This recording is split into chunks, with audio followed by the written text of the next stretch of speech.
નમસ્કાર, હું છું વિક્રમ વકીલ અને તમે જોઈ રહ્યા છો હોટલાઇન ન્યૂઝ.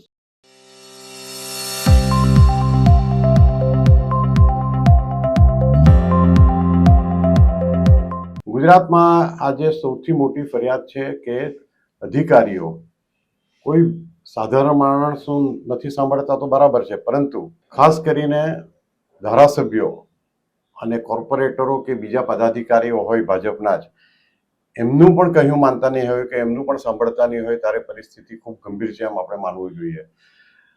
હું પત્રકારિત્વમાં 39 વર્ષથી છું અને મેં કોંગ્રેસનું શાસન પણ જોયું છે. કદાચ આજની પેઢીએ કોઈનું કોંગ્રેસ, કારણ કે 30થી વધુ વર્ષથી ભાજપ સત્તામાં છે એટલે કોંગ્રેસનું શાસન જોયું નહીં હોય, પણ કોંગ્રેસના શાસનમાં ખાસ કરીને માધવસિંહ સોલંકી અને ચિમનભાઈ પટેલ વખતે જે ધાક હતો અધિકારીઓ પર કે અધિકારીઓને એક સામાન્ય કોર્પોરેટર પણ ખખડાવી નાખતા હતા કામ નહીં થાય તો, અને પ્રજાના પ્રશ્નો લઈને જાઓ તો અધિકારીએ ઊભા થઈને સાંભળવા પડે, કોર્પોરેટરોને પણ. આજે કોર્પોરેટરોની વાત તો જવા દો, જ્યારે ધારાસભ્ય અને મંત્રીઓના કામ નથી થતા ત્યારે પરિસ્થિતિ કેટલી વકરી ગઈ હશે એ આપણે જોવું રહ્યું. અને હવે આ પરિસ્થિતિની ગંભીરતા એના પરથી ખબર પડે છે કે વડોદરાના 5 ધારાસભ્યો, જેમના નામ છે કેતન ઇનામદાર, શૈલેષ મહેતા, ધર્મેન્દ્રસિંહ ઝાલા, અક્ષય પટેલ, ચૈતન્યસિંહ ઝાલા, આ 5 જણે લેખિત રજૂઆત કરી અને લેખિત રજૂઆત કરીને તેઓ મુખ્યમંત્રી ભૂપેન્દ્રભાઈ પટેલને મળવા ગયા તો ભૂપેન્દ્રભાઈ પટેલે પણ આ 5 ધારાસભ્યોને સમય નહીં આપ્યો. મને લાગે છે કે ભાજપના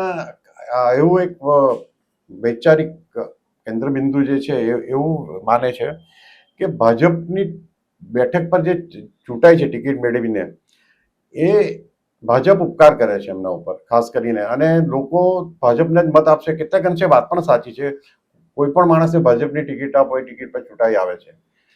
એટલે કદાચ આ એરોગન્સ આવી ગયું છે મુખ્યમંત્રીમાં પણ, અને મુખ્યમંત્રી અધિકારીઓને ટોકતા નથી. એનું કારણ ખબર નથી. આપણે આગળ પણ જોઈશું કે કયા ધારાસભ્યોએ શું વાત કરી છે, પરંતુ આજે આ વિષય પર આપણી સાથે વાતચીત કરશે જાણીતા પત્રકાર કિરીટભાઈ ત્રિવેદી. કિરીટભાઈ, આપનું સ્વાગત છે. જી, ધન્યવાદ સર. એક અખબારમાં છપાયું છે કે મહેશ ભુરિયાએ કહ્યું હતું કે અધિકારીઓ ધારાસભ્યોને બાજી મોડા સમજે છે. કુમાર કાનાણી એ કહ્યું હતું કે 25 વર્ષથી શાસન પણ સરકારી જવાબ જ મળે છે, પરિણામ આપો. અરવિંદ લાડાણીએ કહ્યું હતું કે માણાવદરમાં ધરતી ફરતી ક્લબ પોલીસનો મહિને 70,000નો હપ્તો લે છે. સંજય કોરોડિયાએ કહ્યું હતું કે કોઈ અધિકારી કામ માટે રૂપિયા માંગે તો મારી પાસે આવજો. ડીકે સ્વામીએ કહ્યું હતું કે સ્થાનિક હોસ્પિટલમાં દર્દીઓને ગુણવત્તાસભર સારવાર મળતી નથી. યોગેશ પટેલે કહ્યું હતું કે જિલ્લા કલેક્ટર કચેરીઓ ભ્રષ્ટાચારનો અડ્ડો બની ગઈ છે, સરકારનું નિયંત્રણ જ નથી. કેતન ઇનામદારે કહ્યું હતું કે વિધવા બહેનોની જમીનમાં બોગસ ખેડૂતો ઘૂસ્યા છે, છતાં તંત્ર તમાશો જુએ છે. અમૂલ ભટ્ટે કહ્યું હતું કે ટ્રાફિક પોલીસ મહિલાઓ સાથે અભદ્ર વર્તન કરે છે. જનક તળાવિયાએ કહ્યું હતું કે દામનગર પોલીસ સ્ટેશનથી 200 મીટર જુગારધામ, છતાંય પોલીસ કંઈ કરતી નથી. મનુભાઈ પટેલે કહ્યું હતું કે ગરીબ કારીગરો પાસે લૂંટારા દાદાગીરીથી રૂપિયા ઉઘરાવે છે ત્યારે તંત્ર ચૂપ છે. અભયસિંહ તડવીએ કહ્યું હતું કે સરકારી હોસ્પિટલોમાં એક્સરે મશીનો ધૂળ ખાય છે, આરોગ્ય વિભાગ ડીંગો હાંકે છે. અને હાર્દિક પટેલે કહ્યું હતું કે જો ગટરની સમસ્યાનો હલ નહીં આવે તો મારે ના છૂટકે આંદોલનમાં જોડાવવું પડશે. આના પરથી આપણને ખ્યાલ આવે છે કે પરિસ્થિતિ કેટલી હદે બગડી ગઈ છે અને સત્તાધારી શાસકો ને કંઈ પડી નથી તેઓ ધારાસભ્યોને સંભાળી શકતા, નથી અધિકારીઓને કહી શકતા. જી, આ જે સમસ્યા અત્યારે વકરી છે એમ કહી શકાય, એ સમસ્યા ઊભી ક્યાંથી થઈ? સૌથી પહેલા એના મૂળમાં આપણે જઈએ. વડાપ્રધાન નરેન્દ્ર મોદી જ્યારે ગુજરાતના મુખ્યમંત્રી બન્યા પ્રથમ વખત, પછી ગોધરાકાંડ થયો અને પછી ફરી વખત એમની સત્તા આવી, ત્યારથી ગુજરાતની અંદર અધિકારી રાજ શરૂ થયું. એમણે સીધા IAS IPS અધિકારીઓ અને ક્લાસ 2 ઓફિસરોને સૂચના આપી હતી કે મારા કોઈ પણ ધારાસભ્ય કે કોઈ પણ કાર્યકરો કોઈ પણ રજૂઆત લઈને આવે તો મારા ધ્યાન પર લાવ્યા વગર અથવા તો સીધો એનો અમલ કરવો નહીં.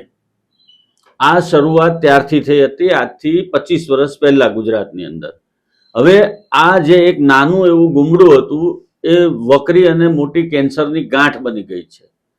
પરિસ્થિતિ એવી છે કે ધારાસભ્યો કે મંત્રીઓની સાથે PSI કક્ષાના અધિકારી પણ ફોન પર વાત કરવા રાજી નથી, એમના ફોન ઉપાડતા નથી. જિલ્લા પંચાયતની અંદર જે અધિકારીઓ હોય અથવા કલેક્ટર કચેરીના જે અધિકારીઓ હોય છે એ લોકો પણ ભારતીય જનતા પાર્ટીના ધારાસભ્યોને ભાજીમૂળા સમજે છે, મંત્રીઓને કંઈ ગણતા જ નથી. એનું કારણ કે બ્યુરોક્રેસી ઉપર આ સરકારનો કોઈ કંટ્રોલ નથી. આપણે કહ્યું કે વડોદરાના 5 ધારાસભ્ય, વડોદરાના 5 ધારાસભ્યોએ જે રજૂઆત કરી છે, મુદ્દાસરની રજૂઆત કરી છે, રજૂઆત કરવા ગયા, મુખ્યમંત્રી ભૂપેન્દ્ર પટેલે એમને સાંભળવાનો પણ ઇનકાર કરી દીધો અને એમને સમય પણ નથી આપ્યો, એમને મળ્યા પણ નથી. એ લોકો ત્યાં કાર્યાલય પર પોતાના પત્ર સબમિટ કરીને આવતા રહ્યા પાછા. અધિકારીઓ બેફામ બની અને ભ્રષ્ટાચાર કરી રહ્યા છે. એના અનેક પુરાવાઓ તમને જોવા મળશે. સુરેન્દ્રનગરનો સૌથી મોટો પુરાવો છે. આના સિવાય એસીબીની અંદર 256 થી વધારે અધિકારી કર્મચારીઓની સામે લાંચ અંગેના ગુનાઓ દાખલ થયા છે. આવક કરતા વધારે સંપત્તિના ગુનાઓ દાખલ થયા છે. એની તપાસો ચાલી રહી છે. છતાંય આ અધિકારીઓ જનપ્રતિનિધિઓની વાત કાને ધરતા નથી. સેમ વસ્તુ સુરતના તમે 12 ધારાસભ્ય ગણો, એમાંથી એકમાત્ર કુમાર કાનાણી રજૂઆતના મુદ્દે લેટરો લખ્યા કરે છે અને લોકોની સમસ્યાઓ રજૂ કર્યા કરે છે. કોર્પોરેશન લેવલની સમસ્યાઓ પણ એ લોકો રજૂ કરતા રહે છે. આવું શા માટે? આવું એટલા માટે કે અધિકારીઓ પોતાને સુપર પાવર સેન્ટર સમજવા માંડ્યા છે. સ્વાભાવિક છે કે અધિકારીઓની નિમણૂક થાય છે ત્યારથી લઈ અને એમની જે પોસ્ટિંગ થાય છે ત્યાં સુધી બધે જ વ્યવહાર થાય છે. એટલે એનું સાંભળવાના છે જ નહીં. હવે આ લોકો પણ અહીંયા એક રેવન્યુ કલેક્ટર તરીકે જ આવે છે. બધા જે લોકો આવે છે એ લોકો રેવન્યુ જનરેટ કરે છે. અહીંયાથી અમુક હિસ્સો અમુક જગ્યાએ પહોંચે છે, બધાને ખબર છે. હવે તો આ પરિસ્થિતિની અંદર કોઈ કડક છાપ મુખ્યમંત્રી આવે કે બ્યુરોક્રેસીને કંટ્રોલ કરી શકે અને એ જો એ રીતે કામ કરે કે અધિકારીઓને બેન્ડ વાળી દે તો જ આ વસ્તુ અને આ સમસ્યાનું નિરાકરણ આવશે. બાકી આવી રજૂઆતો તમે કર્યા કરશો, 5 ધારાસભ્ય જાય, 10 ધારાસભ્ય જાય, એ લોકોને કોઈ ફરક નથી પડતો. એ લોકો 160 થી ઉપર સંખ્યા લઈને બેઠા છે, એને કોઈ ફરક નથી પડવાનો. તમે 2-5 જણા રાજીનામા આપી દેશો, પ્રજાના કામ નથી થતા એમ કહીને તો પણ. અને ભાજપ પાસે બહુ લાંબી લાઈન છે પાછળ. પેટા ચૂંટણીમાં તમે રાજીનામું આપશો તો બીજાને ચૂંટાવીને લઈ આવશે જી હજુરી કરવા માટે. એટલે આ લોકોને દબાવવા પડે અને આ લોકો મુખ્યમંત્રી કે નાયબ મુખ્યમંત્રી જેવા મજબૂત જે હોદ્દેદાર છે કે ગૃહમંત્રી હર્ષ સંઘવી છે, એ લોકો આ અધિકારીઓનો ઉધડો લે અને પોતાના ધારાસભ્યોની વાત કાને કેમ નથી ધરાતી એ રીતે જો એ લોકોને તબડાવવામાં આવે અને એ લોકોને ટાઈટ રસ્સી ઉપર ચલાવવામાં આવશે તો જ આ લોકો સુધરશે. બાકી આ લોકોમાં કોઈ સુધારો થશે નહીં. એમના જે એટીટ્યુડ છે એમાં કોઈ સુધારો થશે નહીં અને એ લોકોના મગજ ઉપર જે સત્તા સવાર થઈ ગઈ છે એમાં પણ કોઈ પરિવર્તન નહીં આવે. તમે મહાનગરપાલિકાઓના દાખલા જુઓ. તમે અમદાવાદની અંદર મહાનગરપાલિકામાં ભાજપના કોર્પોરેટરોના કોઈ કામ થતા નથી. સુરતની અંદર કોઈ કોર્પોરેટરોના કામ થતા નથી. સુરતના અધિકારીઓ હોય કે વડોદરાના હોય કે અમદાવાદના હોય, આ લોકો ધારાસભ્યો કોર્પોરેટરોને ગાંઠતા નથી, જવાબ સુદ્ધા આપતા નથી. ત્યાં સુધી હદ થઈ ગઈ છે. બીજી તરફ આપણે શરૂઆતમાં વાત કરી કે અમરસિંહ ચૌધરી કે માધવસિંહ સોલંકી કે ચિમનભાઈ પટેલની સરકાર વખતે કોંગ્રેસનો સામાન્ય કાર્યકર પણ પોલીસ સ્ટેશનમાં જઈને પોતાનું ધાર્યું કામ કરાવી શકતો હતો. એ લોકોનો એટલો હોલ્ડ હતો અધિકારીઓ ઉપર. હવે આ લોકો 30 વર્ષથી પિંઢારાની જેમ પેધા પડી ગયા છે. હવે આ લોકો તમને ગાંઠતા નથી. શરૂઆત તમારે ત્યાંથી જ થઈ છે. તમે જ મોઢે ચડાવેલા છે. હવે મોઢે ચડાવ્યા છે એટલે ભોગવવાનો વખત આવ્યો છે. ભોગવવાનો વખત કોને આવ્યો છે? ચૂંટાયેલા પ્રતિનિધિઓને આવ્યો છે. ચૂંટાયેલા પ્રતિનિધિઓના કામ ન થાય એ કેટલી હદે તમારું સ્તર જે છે નેતાગીરીનું એ ડાઉન થયું છે એ બતાવે છે. અને આ મામલે હું તો કહું છું કે છેક ઉપર સુધી રજૂઆત થવી જોઈએ અને વડાપ્રધાન નરેન્દ્ર મોદી અને અમિત શાહના ધ્યાન પર પણ આ વાત લાવવી જોઈએ કે ભાઈ આ રીતનું અત્યારે ગુજરાતની અંદર ચિત્ર છે અને અધિકારીઓ કોઈને ગાંઠતા નથી. જો આ જ પ્રમાણે સત્તા ચાલવાની હોય. એમાં શું છે, આપણે તમે વાત સાચી છે ઉપરના, પણ પીએમઓમાં પણ આ જ રીતનું ચાલે છે. દિલ્હીમાં પણ એમ કહેવાય છે કે ભાઈ જે કેન્દ્રીય મંત્રીઓ છે એ શોભાના ગાંઠિયા જ છે. એમને એવી સૂચના છે કે તમારા મત વિસ્તારમાં જાઓ અને ત્યાં તમે રહો. અહીંયા તમારું જે ડિપાર્ટમેન્ટ છે એનું બધી કામગીરી પીએમ ઓફિસમાંથી એમના અધિકારીઓ સંભાળી લેશે.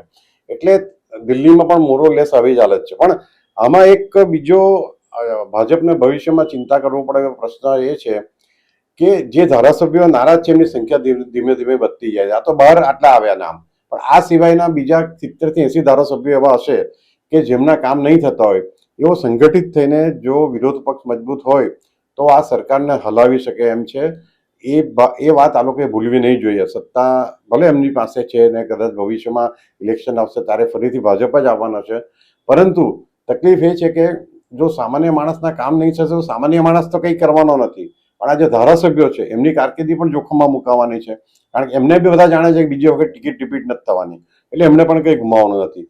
એવો જો આ લોકો કોઈ મજબૂત વિરોધ પક્ષ હશે, કોંગ્રેસ કે આમ આદમી પાર્ટી, જે આપણે જાણીએ છીએ પૈસાથી બધું ખરીદી થતી હોય છે ધારાસભ્યોની, જ્યારે શંકરસિંહે જે કેશુભાઈની સરકાર ઉથલાવેલી, કે બીજા બધા રાજ્યોમાં પણ આ રીતે સરકાર ઉથલાવવામાં આવે છે, મહારાષ્ટ્રમાં કે બીજે, તો ગુજરાતમાં પણ આ એક શક્યતા કેટલાક રાજકીય નિરીક્ષકો વ્યક્ત કરે છે કે જો આ રીતે જ ચાલ્યું તો 70 થી 80 ધારાસભ્યો જો એક સંગઠિત થઈ જશે અને પછી એમનો અવાજ ઉઠાવશે, ત્યારે આ જે હમણાં જે મધમાં બેઠેલા છે, સત્તાના મધમાં, જે ટોચની નેતાગીરી, ત્યારે એમણે દોડવું પડશે અને બધાને મનાવવા પડશે. એના કરતાં અત્યારથી જ જો જાગૃત થઈ જાય અને અધિકારીઓને કડક સૂચના આપે કે ભાઈ તમારે જે ભાજપના પદાધિકારીઓ છે એમનું તમારે કામ કરવું જ પડે, શું કામ નહીં કરવું પડે? આ ખોટું કામ હોય તો નહીં કરો, બરાબર છે, પણ પ્રજાહિતના કામ નહીં કરશો તો અમે તમને દંડિત કરીશું, એમને ટ્રાન્સફર કરી દો, એમને સસ્પેન્ડ કરી દો, તો જ આ પરિસ્થિતિનો હલ આવશે. તમે કહો છો વાત સાચી છે, 70 થી 80 જણા અસંતુષ્ટ છે કે ધારાસભ્યોના કામ નથી થતા, પણ સવાલ એ પણ છે સાહેબ કે બિલાડીના ગળામાં ઘંટ બાંધશે કોણ? બધા જ સમજે છે કે આ સત્તાની સામે ને આ લોકોની સામે જો અવાજ ઉઠાવવો હોય અને બાપુવાળી કરવી હોય, એ હજુરિયા ખજુરિયા થઈ ગયું. એમાં નેતા શંકરસિંહ વાઘેલા હતા. અત્યારે 182 માંથી કોઈ ચહેરો એવો નથી દેખાતો તમને કે એ આ લોકોની લીડરશિપ લઈ અને આ લોકોને એમ કે ચાલો તમને ફાર્મ હાઉસમાં લઈ જઈએ કે ગુજરાતની બહાર લઈ જઈએ કે કંઈ પણ બીજા પગલાં ભરીએ અને આપણે આ લોકોનું નાક દબાવીએ. એવું શક્ય બનશે નહીં. એટલા માટે નહીં બને વિક્રમભાઈ કે આ લોકો પહેલેથી જ ગભરાયેલા છે અને કોર્પોરેટર લેવલના છે. એ લોકોને ધારાસભાની સીટ મળી ગઈ છે. એ લોકો શું કામ આમાં 5 વર્ષ સુધી રગડ ધગડ ગાડું ચલાવીને પેન્શન નહીં ખાયા કરે, પછી શાંતિથી બેઠા બેઠા અત્યારે શું કામ એની કારકિર્દીને કરિયર ઉપર પેલું કરે? બીજી વસ્તુ કે ધારાસભ્યોના કામ નથી થતા તો અધિકારીઓ એવું તે શું ખાઈને આવે છે એના ઘેરેથી કે આ લોકોની વાત કાને નથી ધરતા. તમારો રૂતબો એટલો ઓછો છે કે સત્તા તમારી હોવા છતાં પણ તમારે આ પ્રમાણે રજૂઆતો કરવી પડે છે. બીજી એક અંદરની વાત વિક્રમભાઈ એ પણ છે કે વડોદરાના જે 5 ધારાસભ્યોએ જે રજૂઆતો કરી છે ને જે પ્રશ્નો ઉઠાવ્યા છે ને જે પોતાનો બળાપો ઠાલવ્યો છે, એની પાછળ સંગઠનમાં કશે ને કશે ગોઠવાઈ જવા માટે નો આ પેત્રો હોય એવું પણ બની શકે છે. આ રાજકારણ છે, એમાં બધું જ શક્ય છે. બીજી વસ્તુ કે અત્યારે ગુજરાતના ભાજપની અંદર, ગુજરાત ભાજપમાં સંગઠનની મોસમ ચાલી રહી છે. બધા ચેરમેનો નિગમોના મૂકવાના છે, આ તે બધી જ કાર્યવાહી અત્યારે ચાલી રહી છે. એમાં પણ પોતાનું અસ્તિત્વ છે કે પોતાનું વજૂદ છે એવું સાબિત કરવા માટે આ લોકો નાક દબાવી રહ્યા હોય એવું પણ બની શકે છે.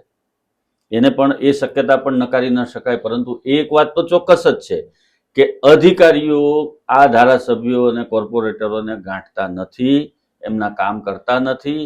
એ લોકો એની રીતે સરસ રીતે અને સારી રીતે ભ્રષ્ટાચાર કરી અને સત્તાના મદમાં રાચી રહ્યા છે અને એના કાન આમળવા વાળો કોઈ નેતા ગુજરાત પાસે નથી એવું અત્યારે લાગી રહ્યું છે. બાપુના શબ્દોમાં કહીએ તો આ લોકોને તો સતત ટાઈટ રસ્સી ઉપર દોડાવવા પડે, ચલાવવાના નથી, અને ટાઈટ રસ્સી ઉપર દોડવાનું કહેવાનું છે. જો અધિકારીઓને તમે ટાઈટ રસ્સી ઉપર નહીં દોડાવો તો એ ક્યારેય તમારા કંટ્રોલમાં આવશે નહીં. અને જે પ્રમાણે એમના વિભાગના પાવર છે એ પાવરનો અને સત્તાનો દુરુપયોગ કરી અને પ્રજાને ટલ્લે ચડાવશે. સામાન્ય પ્રજા તો બિચારી સરકારી કચેરીઓમાં વિક્રમભાઈ ધક્કા ખાવા સિવાય કંઈ કામ નથી થતું. તમારે સામાન્યમાં સામાન્ય રેશનિંગ કાર્ડમાં નામ ફેરબદલ કરવાનું કામ હોય કે પછી તમારું મતદાર યાદી સુધારણાને લગતી કોઈ પ્રશ્ન હોય કે આધાર કાર્ડને લગતો કોઈ પ્રશ્ન હોય, તમારે ધક્કા સિવાય કંઈ તમારા નસીબમાં છે જ નહીં. હા, પૈસા આપશો અથવા તો કોઈ એજન્ટને તમે ફોડશો તો પછી વાત સરળતાથી પતી જાય, એ વસ્તુ શક્ય છે. તમે રાજ્યની તમામ આરટીઓ લઈ લો સાહેબ, અધિકારીઓ નથી એટલા એજન્ટો બહાર આંટા મારે છે.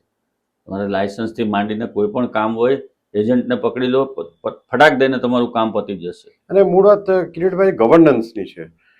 ગવર્નન્સ જ્યારે નરેન્દ્ર મોદી સત્તા સંભાળી અને વડાપ્રધાન બન્યા 2014માં, ત્યારે એમણે કહ્યું કે મારું સંપૂર્ણ ધ્યાન ગવર્નન્સ પર હશે.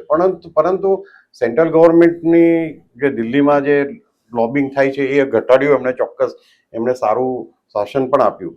પરંતુ ભૂપેન્દ્રભાઈ પટેલ જ્યારથી મુખ્યમંત્રી બન્યા છે ત્યારથી એમ લાગે છે કે સત્તાધીશોનું એટલે કે સરકારનો કંટ્રોલ અધિકારીઓ પરથી હટી ગયો છે અથવા તો અધિકારીઓ બેફામ બની ગયા છે. જોઈએ હવે જો હજુ પણ ભાજપના નેતાઓ જાગૃત નથી થશે તો બીજા અસંતુષ્ટ ધારાસભ્યોની વહેલી મોડી અસર પણ ભાજપે ભોગવવી પડશે. Thank you very much Kiritbhai. જી ધન્યવાદ. દર્શક મિત્રો, આવા જ વિડીયો જોવા માટે આપ અમારી હોટલાઇન ન્યૂઝ ચેનલ સાથે જોડાયેલા રહો.